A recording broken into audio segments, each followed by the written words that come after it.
Thank you very much. As colleagues will know, I, for the first time in my career in this House, voted against my party when I couldn't support the Prime Minister and the Cabinet's Withdrawal Agreement. I made it very clear, though, that for the things that were wrong with it, which were largely around the Northern Ireland Protocol, I felt they breached two very important manifesto commitments of ours to put no barriers in the way of different parts of the United Kingdom, and also to potentially trap us in an indefinite customs union. So what I want to do is give the Prime Minister the best opportunity to go back to the European Union and secure the changes that are necessary. And in my judgment, supporting the amendment tabled by my honourable friend, the member for Altrincham Western Sale, giving that support is the best opportunity to support the Prime Minister in her return to the European Union.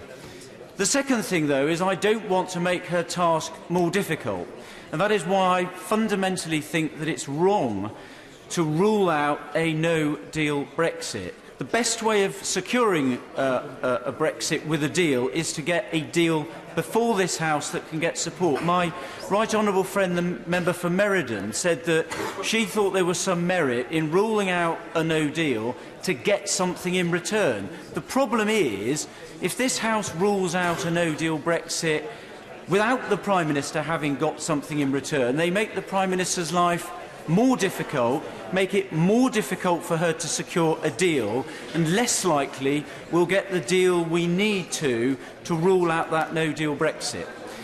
The Right Honourable Lady, the member for Normanton, Pontefract and Castleford's amendment, I think is flawed for this reason.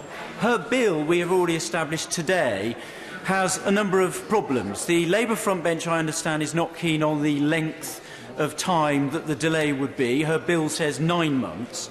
I also, in asking her a question, established that the bill could be used, I accept, not by her or my honourable friend, the member for Grantham, but could be used by others as a mechanism for revoking Brexit, to cancel Brexit against the wishes of the public. That bill needs more scrutiny than the one day it would have available to be rammed through this House. And I say to my right honourable friend, the member for West Dorset, it is perfectly proper for the House to look at its procedures. But I say to backbenchers, if the House decides to ram through a piece of contested legislation, not by agreement, in a procedure usually used for emergency legislation agreed by both front benches, it's a precedent I think backbenchers will rue, because a future government will use that precedent to ram through legislation without proper scrutiny, and I urge the House to reject the amendment in front of it. Thank you, Mr.